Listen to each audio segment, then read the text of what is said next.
Good afternoon, and welcome to today's performance of Made in America. At this time, please take a moment to silence your cell phone.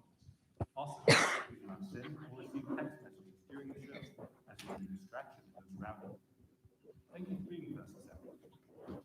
Now, Birmingham-Southern College Theater Department proudly presents Made in America.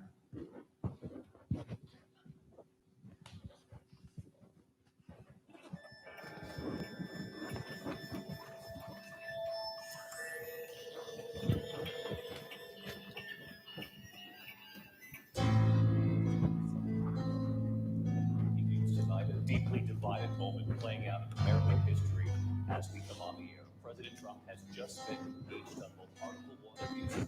Surpassing 1 billion deaths from the coronavirus.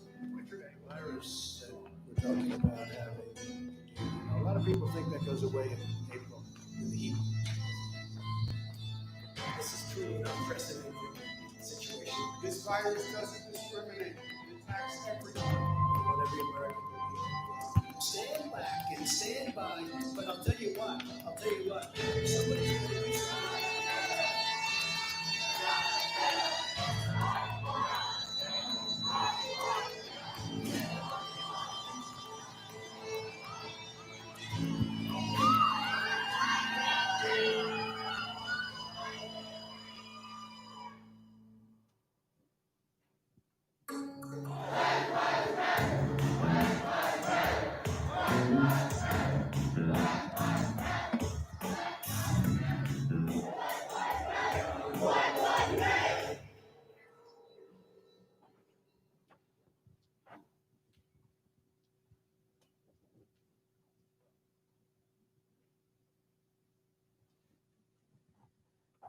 Today, my world is turning into a revolution. The world has turned me into a fighter. I imagine this year being filled with my senior prom, graduating high school, and going off to college, but it's been so much more. A couple of months ago, my brother was just about to go outside to go for a walk when I stopped him and told him to be safe. I even hugged him longer than I usually do. I'd just seen another Black man be killed innocently on the television. Ahmaud Arbery. He was unarmed and killed while fucking jogging. And I just thought how that could have been my brother. You know, when they put his face on the TV, I couldn't understand how someone so beautiful and so handsome could look like such a threat because of the color of his skin. When they shot him, he bled red. Just like you, just like me, and just like his killers. But all we could do was add him to the list. We just added him to this cycle of thoughts and prayers while the white people go on with their lives, and we're left to grieve and teach our boys not to walk on the streets and teach our girls to hope that they don't wake up with a bullet in their head and that their killers get away with it.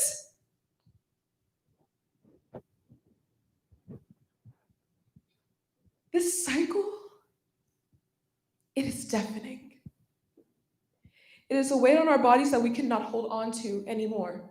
But like the good little Black people they wanted us to be, we kept silent.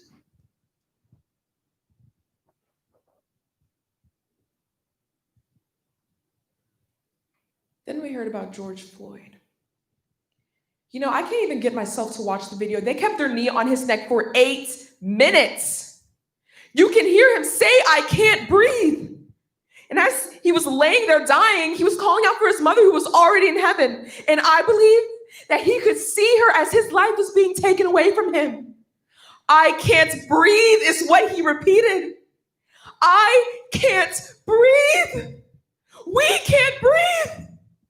I can't breathe wondering if my brother has a target on his back because of his race. I can't breathe wondering if my father's going to come home safe every night. And I can't breathe watching my 1-year-old cousin with the most beautiful skin grow up in a society where she's considered a threat and less than others because she's Black.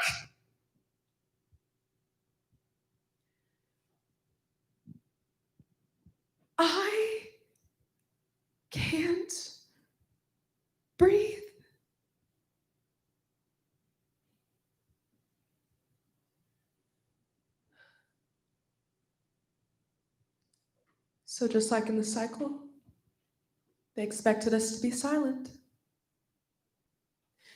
We've been silent for too long. I've never seen an uprising like this before. I've never seen screaming in the streets like this before. I've never seen mothers of all skin shades cry in the streets like this before. I've never seen such strength in a generation like this before. I've never even seen such passion in myself like this before. After what I saw in the news, I had to join the protesters. And not just for me, but for my family and friends. I went to my first protest, stood with my brothers and sisters, walked with them, cried with them. I walked next to a 4-year-old boy that wore a shirt that asked if he was next.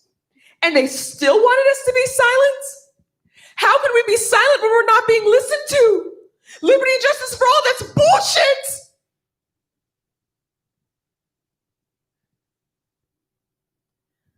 I'm learning every day not to go silent. Everyone, please, don't go silent. How are we going to make a difference staying silent? If not now, then when? And if not me, then who?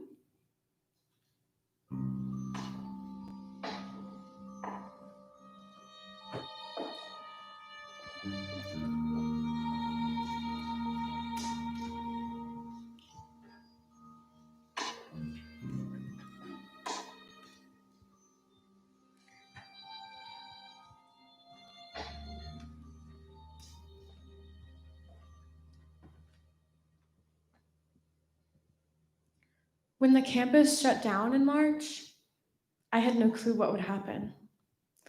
The plan for the end of the school year was for me to drive back home to Long Beach, California for the summer. 3 long days of driving in my little blue hatchback. But my parents couldn't fly out to help me drive because that was too dangerous. They didn't want me to fly home because, guess what? Too dangerous. My boyfriend's family offered to let me stay in their guest room until everything calmed down. This was my best option, so I gladly accepted. I thought I would be there for 2 weeks, maybe 3. I was there for over 2 months. As happy as I was that I was in a good home with these incredibly generous people, I felt increasingly guilty the longer I stayed. They fed me, put a roof over my head, and treated me like family. I had nothing to give them in return. Back home, I'm used to paying my friends gas money for a 10-minute drive, and yet down here, Southern hospitality sees that as a no-no, so that wasn't an option. Not to mention, my first 3 weeks there, I had tonsil stones. Yes, you heard that right. And no, they aren't very fun. So yeah, that kind of sucked. But if you want me to be really honest, my life hasn't changed that much because of this pandemic. I had to wear a mask and get screened before working, but I got used to that pretty quickly. Because I moved around so much growing up, I'm used to sudden change, so all of this wasn't really that bad at all. Even though things are a little weird and we all have to be careful, I know there are people who have been personally affected. And in comparison, I'm perfectly fine. I have nothing to complain about. I was temporarily affected, but even then I was safe. And I didn't have to constantly look over my shoulder, unlike many of the people in this country. If anything, I think I've learned to be more grateful for my position in our society. I'm a young, financially stable white woman. And statistically speaking, even if I was infected, I would most likely be fine in the end. Today, my world is all right. My story is not important. It's those that aren't all right that really need to be heard. And by sharing how okay I am, I hope other stories gain relevance. I appreciate the opportunity to share, but it's not me who should be heard. It's those who aren't given the opportunity that really need to be witnessed. Don't just sit there and watch and tell me how good the show was afterwards. Absorb it. Let it affect you. That is the only way we can make changes, real changes, by truly understanding the strife and heartache others have to experience in America. Don't just assume others will take a stand. Do it yourself. We all need a reminder sometimes. You, the friend you came with, the person sitting next to you as you watch online, me, everyone on stage, everyone backstage, our directors, our faculty and staff, our family, no one is excused.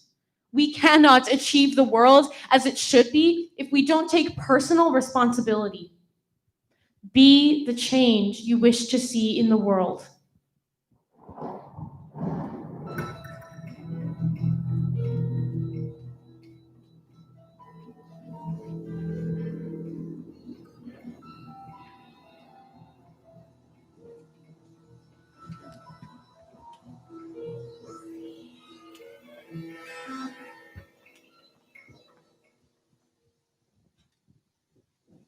Today, COVID is like walking into a room with no light switch, where death plays a game of hopscotch waiting for you to step out of line. It's like the first time I went back outside and it rained. The sky opened up and wailed like it was trying to make the earth clean again. And like tears, once they start, the only way out is through to the drizzled end. When no words can soothe, when choking for air leaves no room to try, I search for purpose through prose in the spaces between raindrops that feel like isolated bullets on the asphalt. When I think of death, I think of a mouth split open in silent protest. I think of eyes closed in copper casings pinned to lungs like butterfly wings on chests. When knees on necks become prayers and houses have red targets, where lives are traded like baseball cards and skin is worn like scarlet. When I think of quarantine, I think of scratched out expiration dates and cut off incidents. I think of Breonna Taylor, George Floyd, and an index of names soon faded and buried, snapped like a violin string. I am crushed under the swollen density of perceived justifications. When I think of today, I think of the impact of my spine against an unknown that I cannot fathom, but nevertheless dread.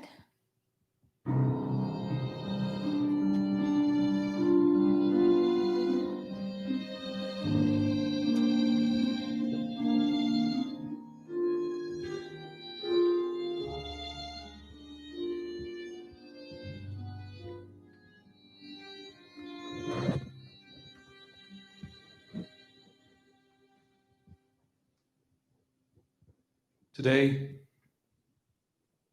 my world is in shambles.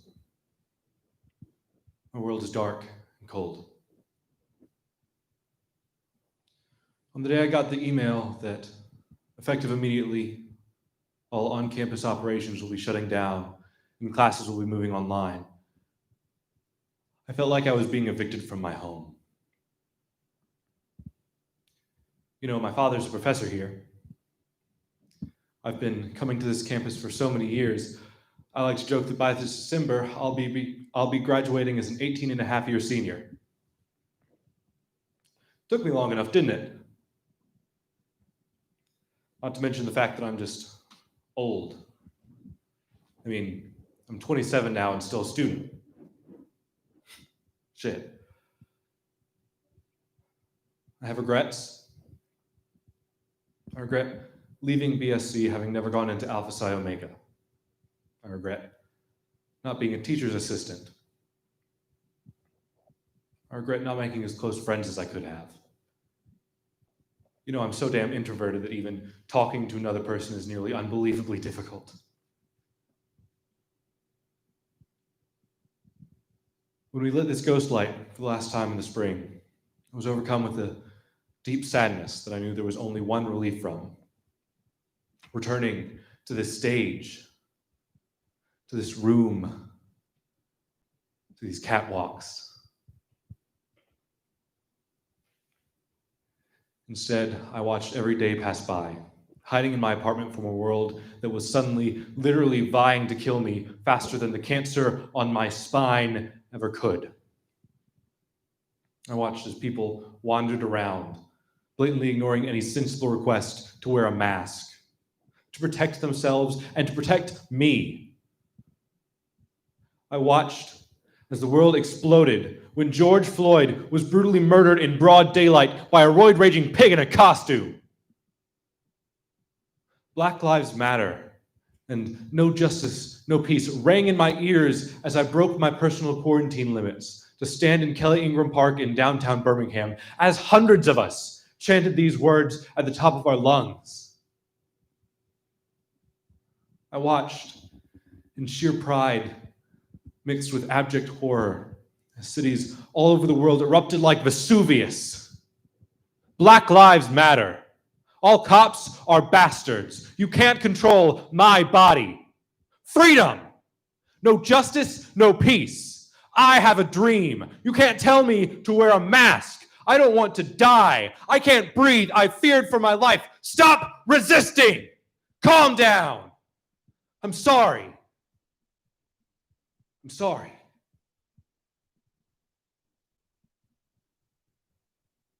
Today, my world needs to be rebuilt. But how do we do that? How do we rebuild with Orange Hitler in the White House? He's sitting behind a desk, running the government that, thanks to that old TV show, The West Wing, I grew up idolizing, only to watch it be tarnished by these vermin.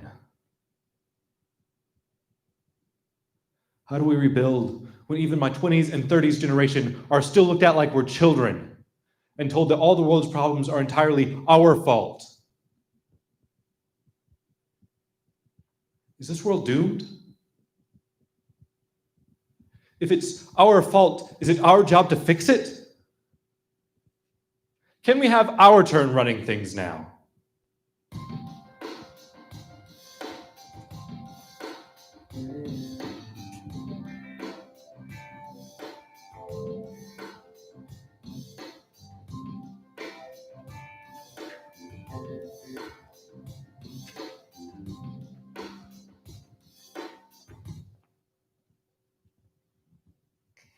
Today, my world is broken. It feels like everything is falling apart. It's like I've lost pieces to a puzzle, leaving it forever unfinished. It's like I have no room to breathe and no one to talk to. I know that everyone is going through the same thing that I am, or maybe it's worse for them. And even though I watch others struggle and I try to help, I'm blinded by my own loss. No, my loss is not as great as others, but what I lost was important to me. I lost new opportunities, my job, new friendships, and that's hard. I started at Birmingham-Southern as a junior transfer student during a pandemic. It's really hard being a transfer student and not knowing many people, especially when we can't do many in-person events. It makes it really hard to connect with people and find a new home. However, after attending classes, talking to others, and getting involved on campus, I've gained so much. I found a new job, I was given new opportunities, and I made many new friends. Even though my loss was great, what I gained was better than I could have ever imagined.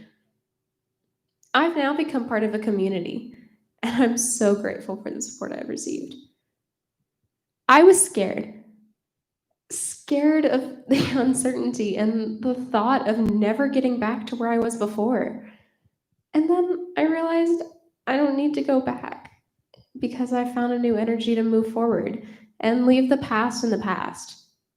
I know it sounds cliche, but until you stop trying to change the past, you can never move forward. We can't move forward until we work together to let go and leave the past in the past. So help each other by letting go of the past and continuing to move forward together. I know it's easy to hold on to the many things that have happened, but you cannot change the past. You can change the future. Even though my world may still be broken, I'm learning to be grateful for what I've gained rather than being sorry for what I lost, and find the new pieces to complete my puzzle. I hope that you can find your own way to move forward and find the new pieces to your puzzle as well. And then maybe we can fix this broken world together.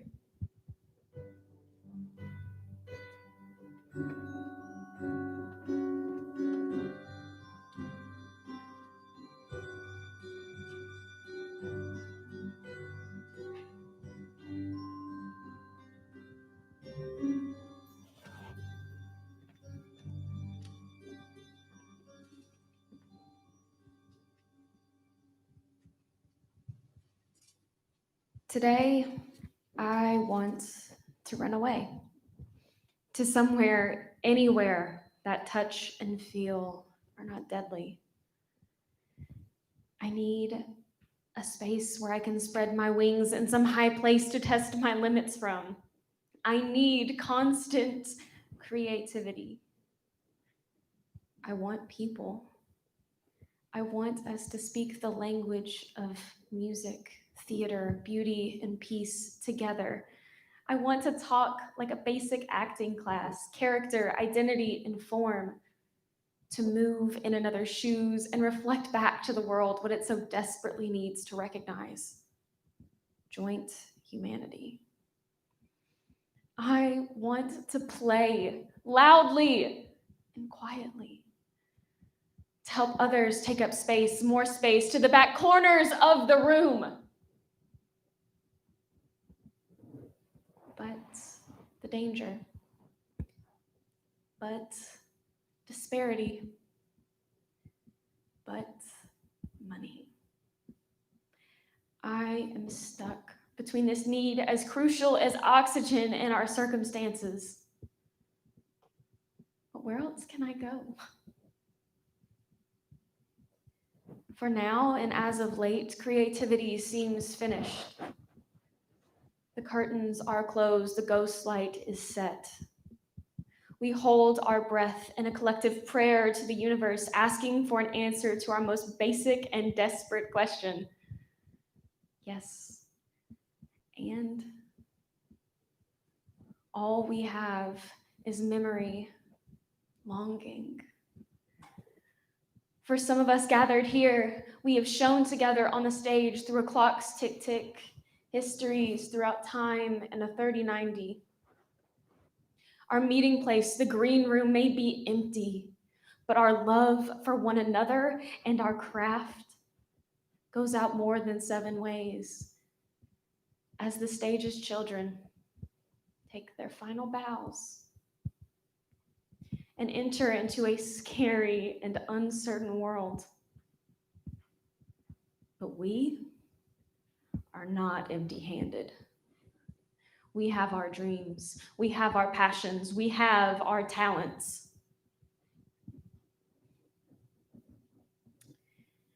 And maybe some Sunday, we will all gather at a lonely park, fondly remembering the songs and stories and minutes and hours united as this ages children.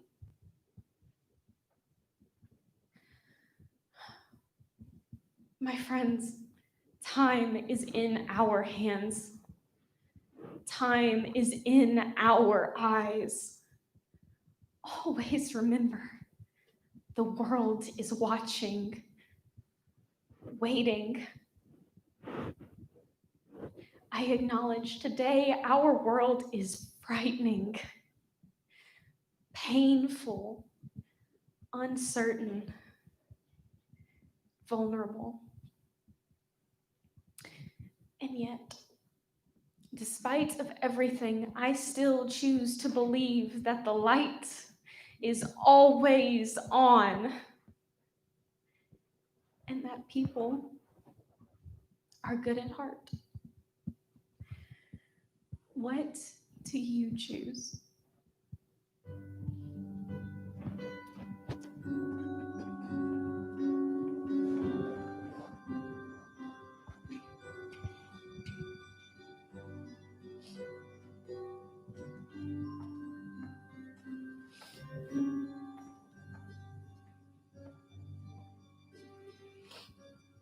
I'm tired. Tired of feeling trapped in a world built on the word freedom. Tired of waking up every day realizing this isn't just a bad dream. Friday the 13th, that was my last day of school. My last day as a normal human being. I stopped being normal the day I realized we were never coming back. We all did. Our world changed, and I found myself gripping onto the life I once had so tightly, I was practically shoved off the cliff of normal and thrown into the reality of uncertainty. I had so many plans on my schedule for the perfect end to my senior year. Plans to go to prom, graduate without worrying about getting a virus, attend my senior bash, hang with my friends one last time before we would never see each other again. All canceled. Canceled because our world practically went up in flames.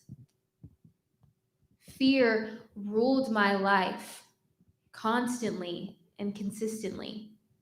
Back to back, the struggles and troubles found me before I could find myself. I found myself waking up crying in the middle of the night because of fear. Fear of losing my life because of a virus. And the reality hit that I could lose my life just because of my skin color. That's what really shook me. It hit hard. Even just seeing a police officer wave to me or my dad freaked me out. I thought that at any point my dad could get shot because he's Black. But thinking in that way drove me down a dark hole. I had to change my mindset so I wouldn't go literally crazy. This virus and racial tension revealed a number of things to me. Some people are genuine. Some people are genuinely awful people. But that's the thing. Life is weird. Life is sad sometimes. Life is unexpected. But life is beautiful. I know that's a crazy thing to say right now, but it's what I have to believe in order to truly be free. The only thing that kept me together was realizing that our world isn't perfect. Nothing will ever be perfect, especially not in our country. But what is? Our lives are changing. That's no secret. But I think they're changing for the better. I'll never forget seeing a bright blue dragonfly for the first time in years in my backyard. That dragonfly was no stranger. It gave me hope. I couldn't help but smile. Smile because our world is repairing. Our world is renewing. Our world, our country, is finally free. I'm free.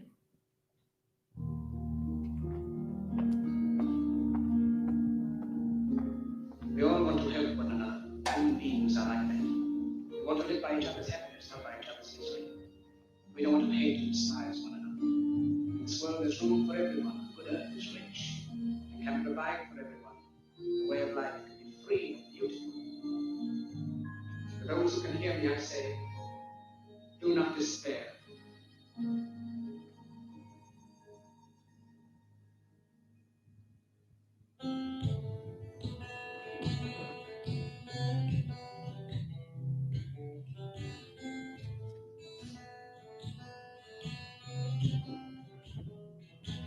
They say you can't escape tomorrow, but today my world is moving on. They say that good things come with sorrow, but today is lasting way too long. So you gotta hold on to all that you see. Look at the world we can be. Soon will come a day when all the walls will fall away and leave behind a world that's finally free. Because today my world is sick and tired of being rearranged. Today my world leaves a lot to be desired, but tomorrow's on the way. Because today my world is looking for a change.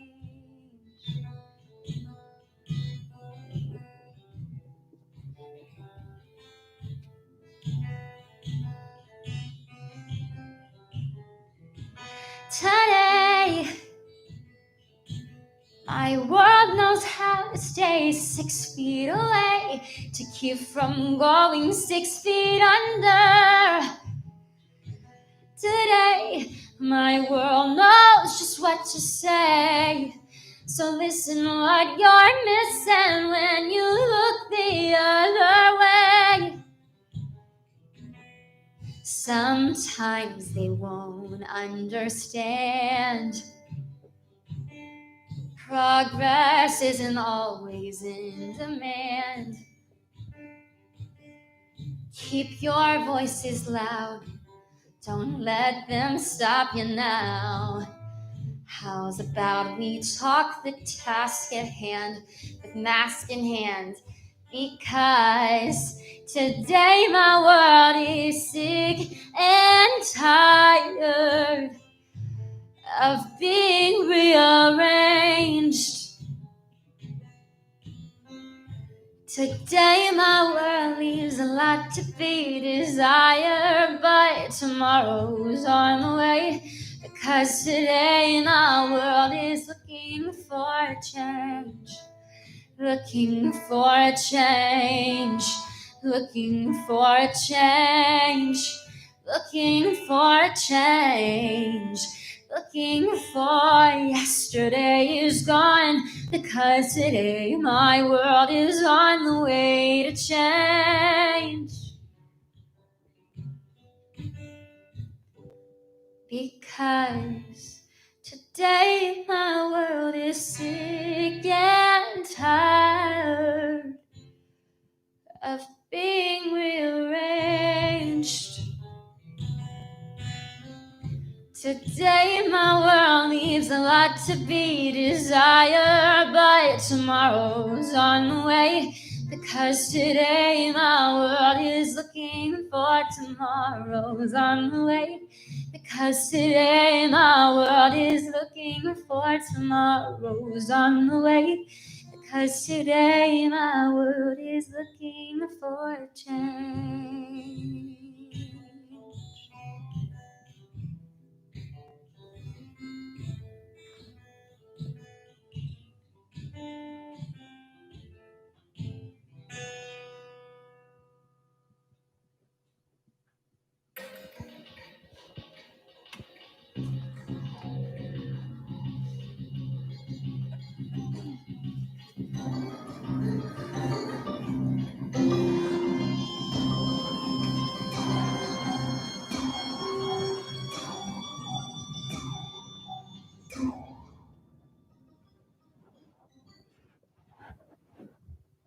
March 13th, the last day I would ever walk through the halls as a high school student. Those same halls that I had grown up in, the building that had been my home for the past 12 years, was taken away in one very long email. March 13th, the last normal day I would ever experience. When I received the news that school was canceled, my stomach fell. I'll never get to experience my senior softball season, my senior prom, my first ever musical, my high school graduation. The days following the announcement lasted both months and seconds. I was beyond bored, but I quickly realized my entire sense of identity was found within my high school campus. And since school was taken away, so was my source of identity, which left me overwhelmed, exposed, anxious. And after a while, my brain just went numb. As the next few weeks turned into months, I was clinging on to every little thing that I had from high school, anything that could still define me and give me a sense of importance. How are people going to think that I'm successful if I didn't get to finish my senior softball season while also being an honor and AP student and also being in the musical? Corona was taking away my source of identity, and I really wasn't doing anything to try to rebuild it. I was paralyzed in the fear of knowing that I wasn't in control anymore. I'd lie awake for hours, terrified of the thought of being thrown into a college campus with no sense of self. But I was even more terrified of going to college because I still felt like a high schooler.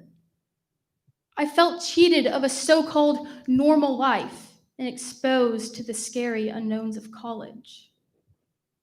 To pass the time, I would often check the daily number of cases and deaths, and I was completely unfazed when I saw the number of deaths in this country reach 6 digits.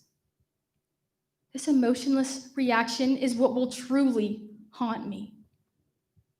With a blank face in mind, I would then log on to countless Zoom meetings just focused on finishing my daily work, because I thought, after all, there's nothing I could do to fix my situation. So why even try? This mindset was crippling, and I knew it had to go, but I figured that if I just didn't address it, it wasn't there, which worked for a while until it didn't. And there I was, the first night of college, having an identity crisis.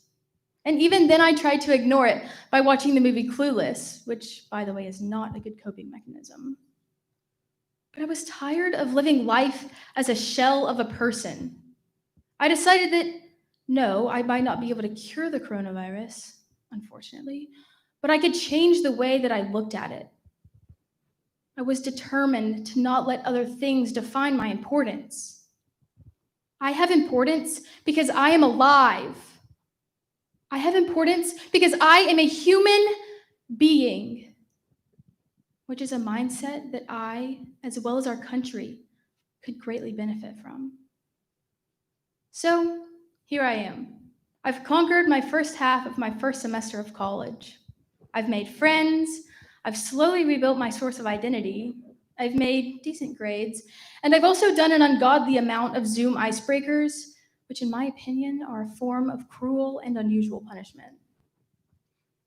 But as I was slowly finding my community here at BSC, I was quickly reminded of those communities in my city and across America that were and still are being impacted so heavily by COVID-19. The communities with no resources, the communities that are also having their basic human rights stripped from them. They're mutilated and feeble, taking one hit after another, limping one step forward, but being thrown 2 steps back. But they're making it through. And some are even making it through stronger than they were before. They've proved to me that the only way to help others is to give of yourself. Which makes me think, how can I live happily when my neighbors are in such great need? When it would cost so little of me, but it would greatly benefit my neighbor? How can I do nothing to help? How can you do nothing to help? The idea of quarantine is to isolate, but instead it brought our communities together.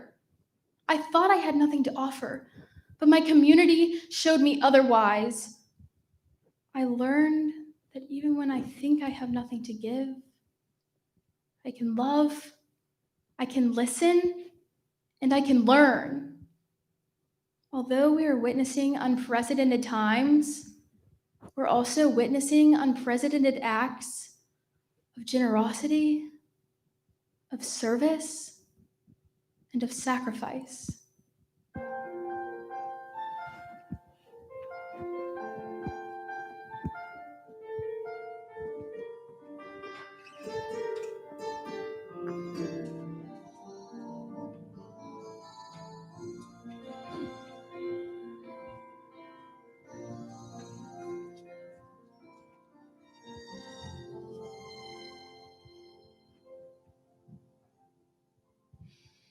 Today, my world is hidden.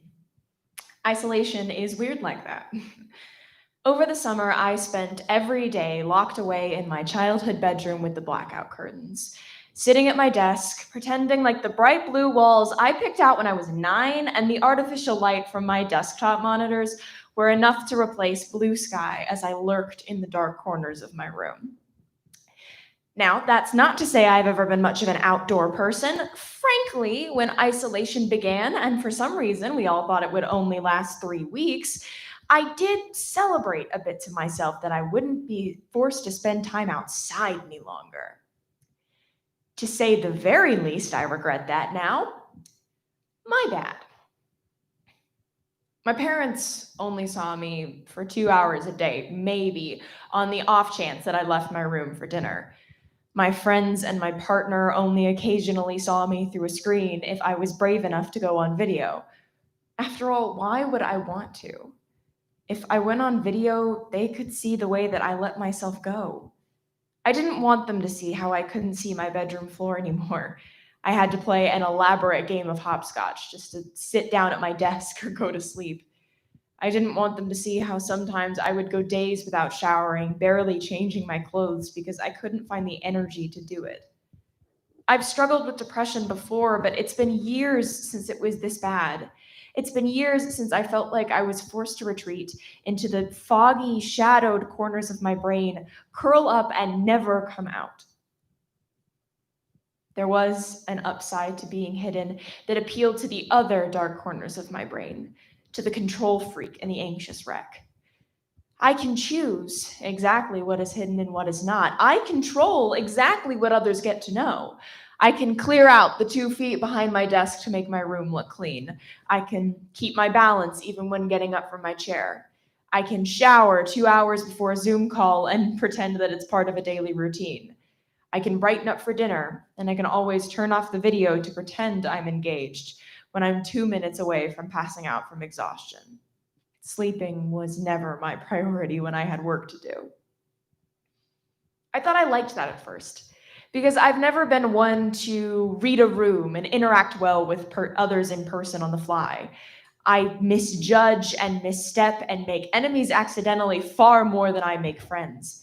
Being genuine is draining and terrifying. This felt like the ideal solution to my fears. It was the ideal for a while, and then days turned into weeks, which turned into months, and things changed. Now I miss being known, even when it feels like a monumental challenge to let myself be.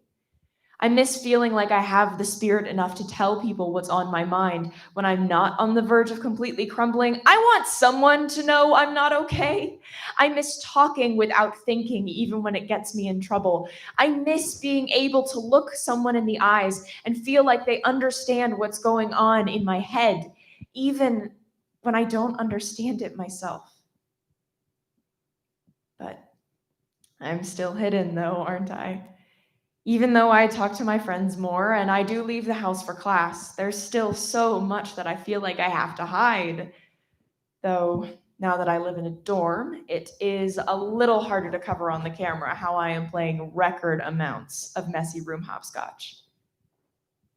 Maybe this is a first step away from that, though. So I don't have to be in isolation unless I'm forced to be. I can't help but think, maybe it's time for me to take a shot at what scares me. So, for the record, hi, I'm Vari, and I am not okay right now. How are you?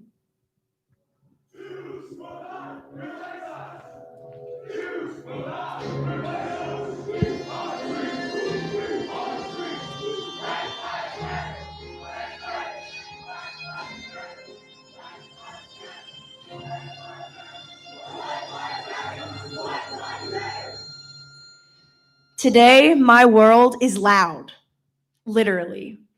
I live in a house with my family of 6, and in a house of 6 people, I can guarantee at least one is always screaming.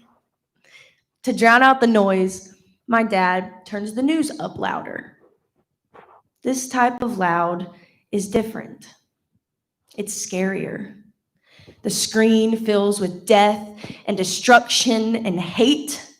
Not my president, Trump 2020, Black Lives Matter, defund the police, we need the police. The virus is fake, the virus is killing people.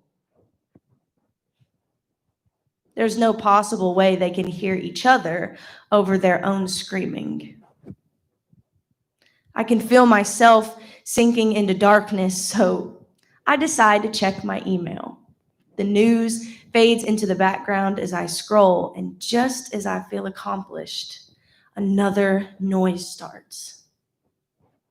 This one's different. It's coming from inside me. Urgent, unread, deadline. Urgent, unread, deadline. How are there so many? This noise is the worst because there's no volume control. There's no off button. It's me against the fire-breathing dragon. My head is loud. It's filled with anxiety, worry, and the occasional rock song. Pour some sugar on me in the name of love.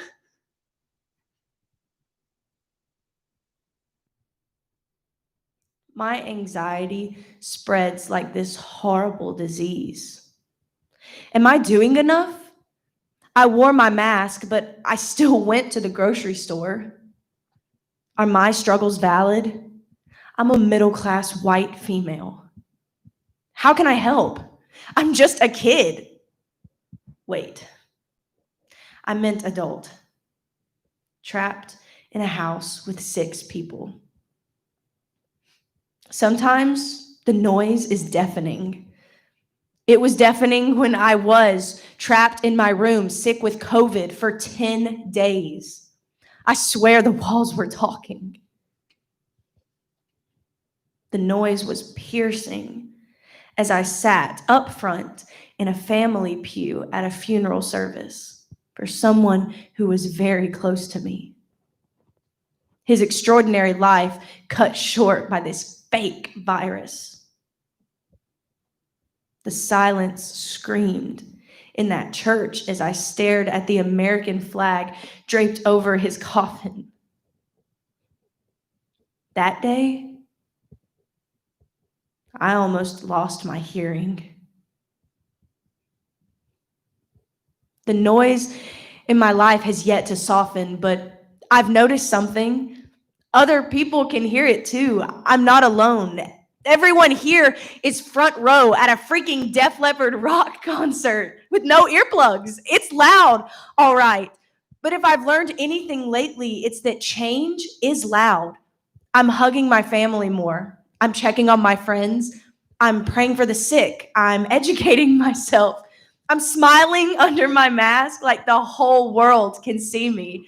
I'm belting music in my car like I'm on Broadway. And most importantly, I'm making sure my every word radiates kindness no matter who I'm speaking to. Because dang it, life is too short to show hate to others due to appearances and beliefs. Because while desperately trying to quiet the noise, I found myself stuck in a life of security. Why am I pretending to be content with the way things have been? I'm proud to say I'm slowly becoming empowered by the noise, and I'm learning to match it with my own uproar. So, yeah, today my world is loud, but I've grown to love it because I think we all were getting a little too comfortable in the quiet.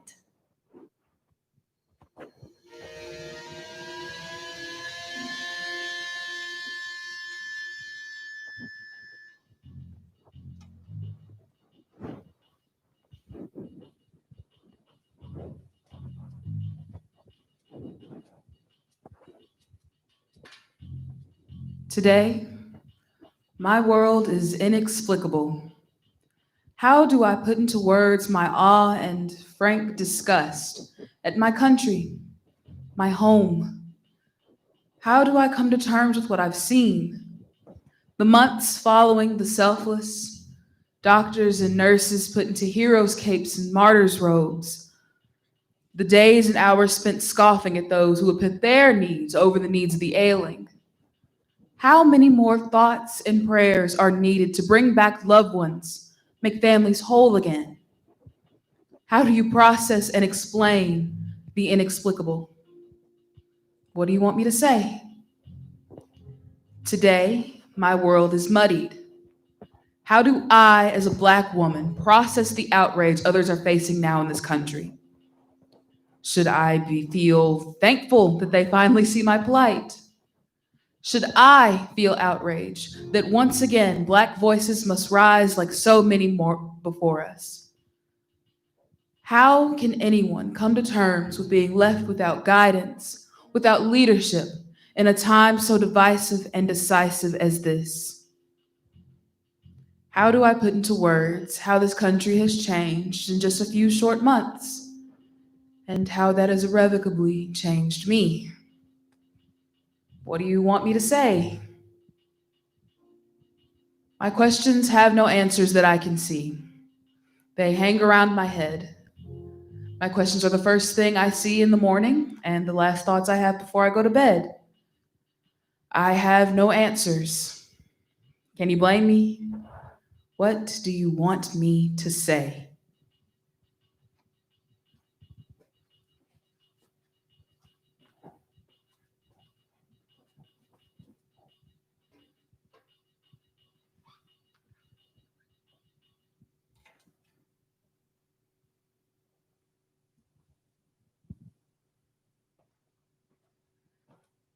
My world used to move at a fast pace with so many things to do and places to go, but very little time. Today, my world is still. It feels like everything is in slow motion and the world has stopped spinning. All I have is time. Time to worry, time to fear, time to doubt. My world used to be full of hope and excitement for the future with endless plans laid ahead of me. My life went by a strict schedule. Today, my world is full of uncertainty with nothing guaranteed. I am hesitant to be hopeful and I'm constantly fearful of the future. However, I have come to realize that I have learned many important lessons. This sudden shift has taught me that humans can be selfish and cruel with neighbor turning on neighbor. I've witnessed the tensions between friends and family members as they dispute over the injustices of the world and as many choose to ignore them. I remember marching peacefully in downtown Huntsville in June. The sounds of our prayers drowned out by old white men who turned up their car stereos all the way and held up the hand signals for white power. I remember getting screamed at by members of the Westboro Baptist Church when they stopped by my high school graduation, which was right by a Black Lives Matter protest, and called us sluts and whores for wearing short dresses and spaghetti straps while holding signs covered in racism and homophobia and misogyny and telling us that we would all burn in hellfire. And yet, this shift has also taught me that in the face of all of this hatred, humans can be loving and caring. I have seen people of all ages choose to march alongside those who face unfathomable amounts of injustice every day. I have been moved by even the smallest things, such as the sight of people joining in prayer in a park as they fight for change. I have learned to appreciate the little things in life as I yearn for things I didn't even think twice about in my day-to-day life before, such as a crowded movie theater or the hug of a friend. I have learned to appreciate the people around me. Our world today is different, but I am hopeful that the lessons that we are learning will help us to grow and thrive in the future.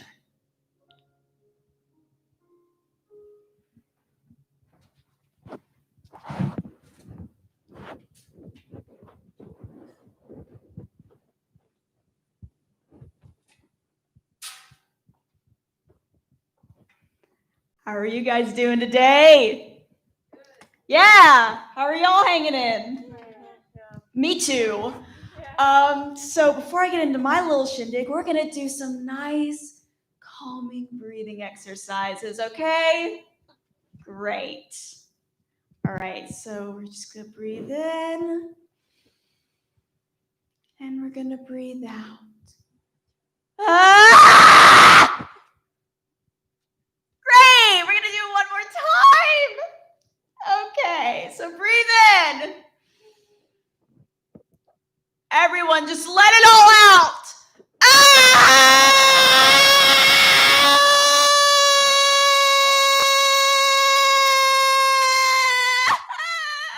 That was really good, you guys. I think we all needed that. Do we feel better now? Yeah. Okay, so my question is, are the ancient gods playing a really messed up game of chess or Jumanji or something with us? Okay, no, seriously, like I've had my beef with religion, but for a while there, I was convinced we were actually living in the end times. Like for the entire month of May, I would log on to TikTok. Yes, that was my coping mechanism. I'm not sorry. I would be scrolling through videos, and I would see people talking about this so casually. Oh my gosh, yes, girl, the Horsemen of the Apocalypse. Oh my God, yes, the Seven Seals, my favorite. What? I'm a religion minor. I've done a little bit of studying on the book of Revelation by this point, so my reaction to that was, shit, we gotta go! Like, what? I don't know. I feel like stuff like that can be talked about more casually, but it's like only a Gen Z thing. I think it's because we've been through so much shit in our short little lives that we don't know how to process it anymore. Again, going back to my TikTok example, I get on the app and I would see people talking so eloquently about the Black Lives Matter movement and how crucial it is. Then I'd scroll. The very next video would be this. From the top, make it drop. That's a wet ass P word. Get a bucket and a mop. That's a wet ass P word. Talking wop. That's a, oh my God.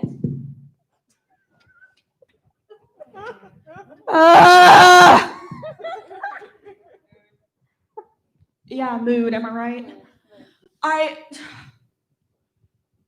Freshman 15 is super valid. I want to talk about the quarantine 15, because that's what I'm struggling with right now. Ugh. You see what I'm saying, though? No, that's fair. Okay. Gen Z's weird. It's really, really weird. The amount of conversations that I have had where someone has told me that they would rather die than make a phone call for a doctor's appointment. The same generation that will go out and spit in the faces of cops are the same people who would rather die than ask a waiter to correct their food order. What? How is that the same generation? Okay, I've done some of the same things, so I can't really talk, but that doesn't matter. I feel like some of this may it may have to do with some of the books that we were raised on as kids. And no, I am not just saying that because I was the kid who would sit alone in the cafeteria in middle school and read books while everyone else talked to their friends. No, it's not just because of that. I'm talking about the iconic books that really defined our generation, okay? So what have we got? We've got Percy Jackson, right? Woo! Yeah. Any Percy Jackson fans? Cool, yeah. We've got The Hunger Games. One of my personal favorites too. What else have we got? What else? What did someone say? Harry Potter? Canceled. Twilight? That doesn't count. No, you. Divergent? No. Yeah, fair.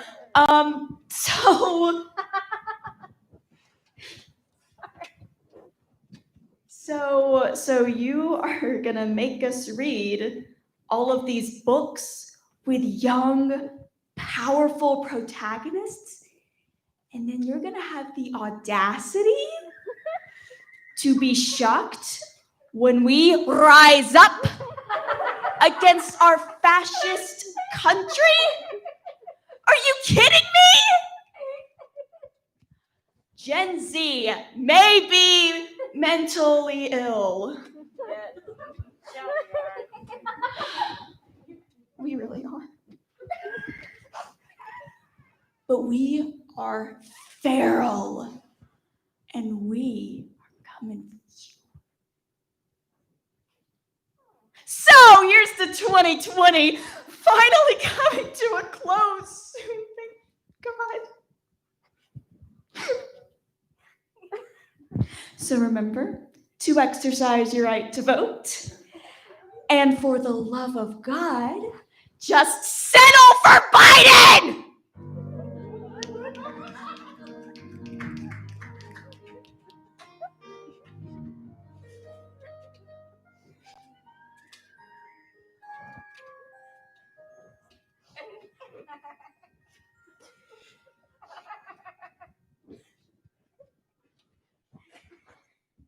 It's a beautiful day in this neighborhood.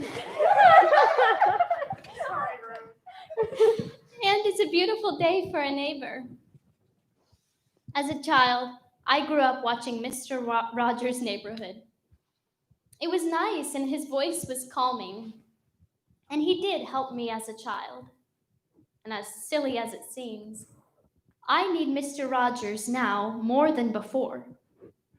As a 22-year-old child getting married this spring, I need Mr. Rogers.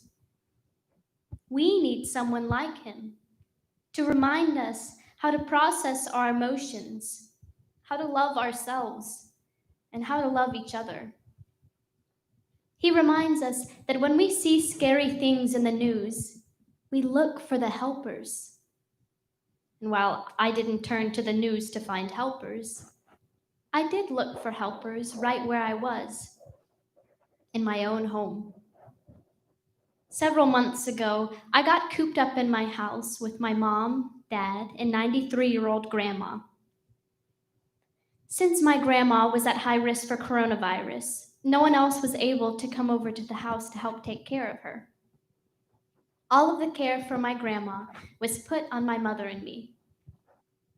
I learned many things about my grandma during this special time, and I consider myself very lucky because I was able to have quality one-on-one time with my grandma, which many people do not ever get.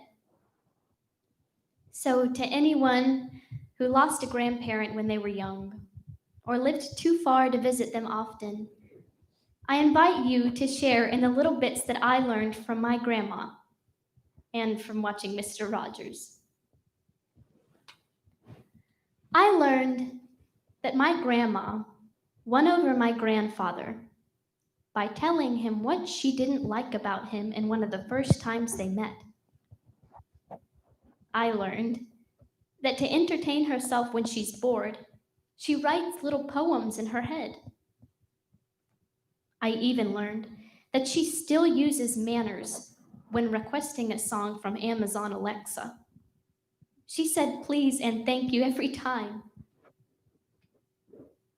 I learned that to make a marriage last for 64 years like my grandma's lasted to my grandfather before he passed, you have to not be critical of others, and you have to love and love and love.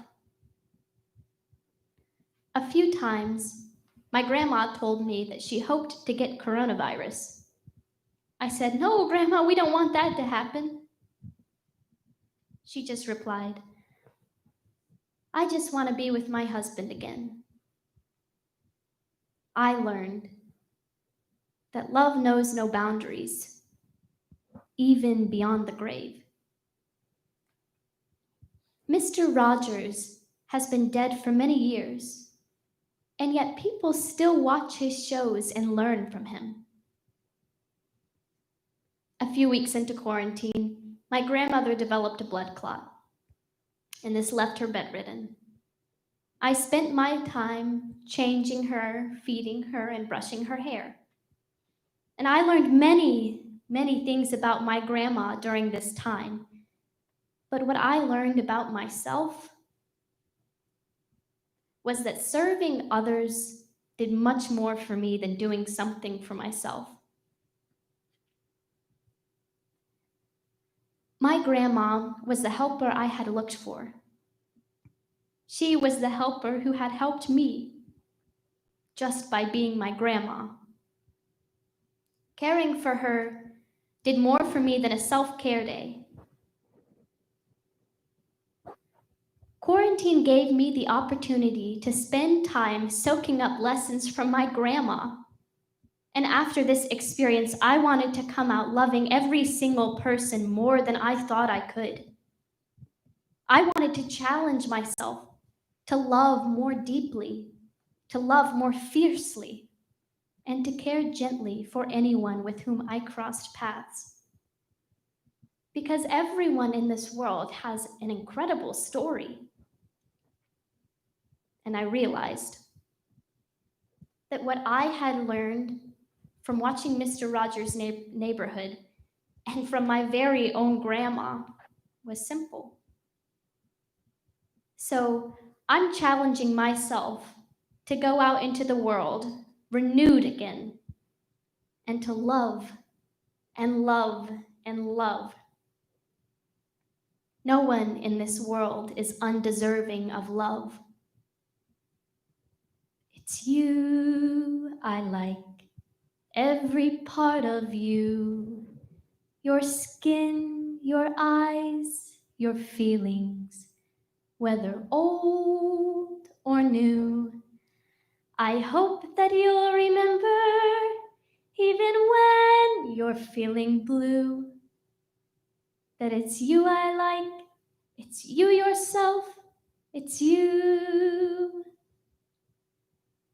It's you I like.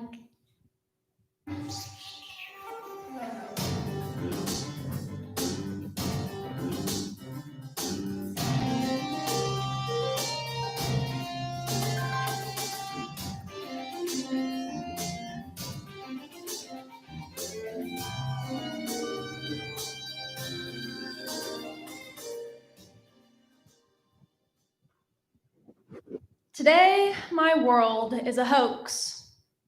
COVID-19, a hoax.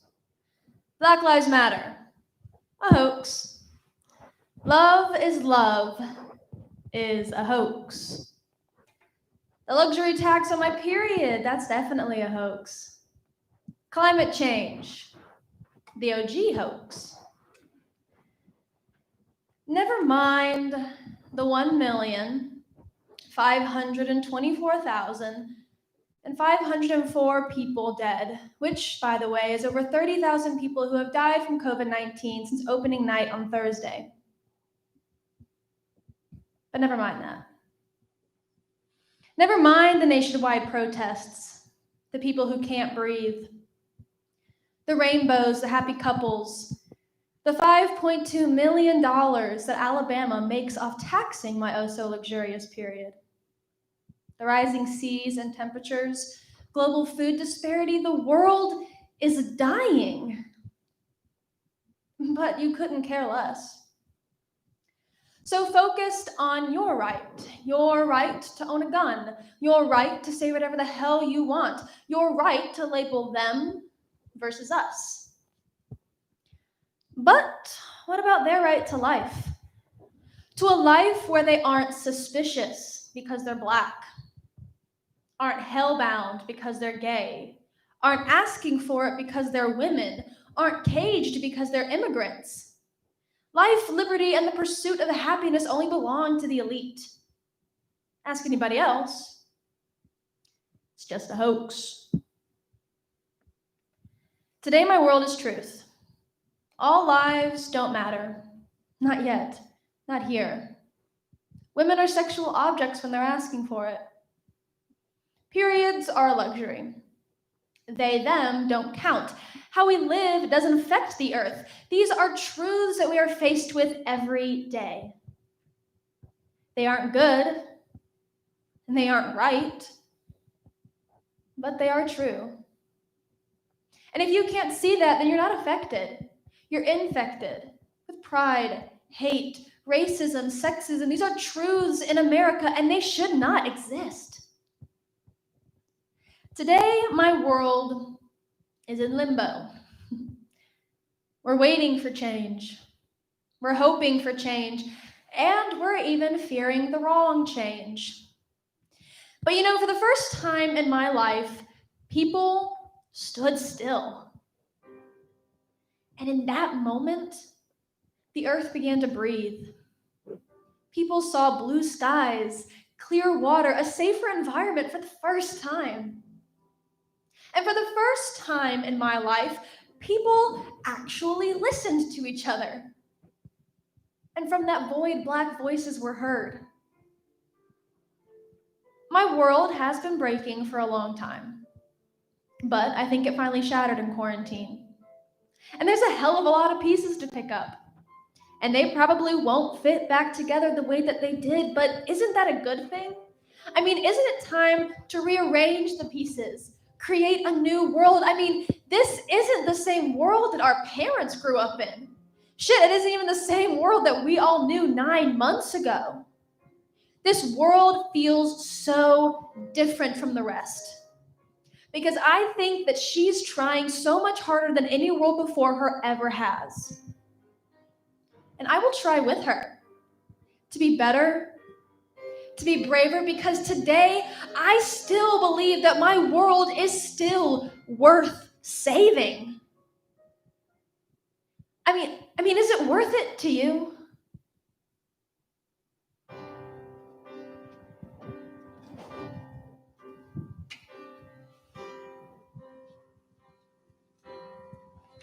Today, my world is Shaking. Today, my world is Fine. Today, my world is Choking. Today, my world is Fixable. Today, my world is Broken. Today, my world is Vulnerable. Today, my world is Free. Today, my world is Looking. Today, my world is Recovering. Today, my world is Hidden. Today, my world is Loud. Today, my world is Frustrating. Today, my world is Still. Today, my world is Feral. Today, my world is You. Today, my world is Worthy. Today, my world is Today,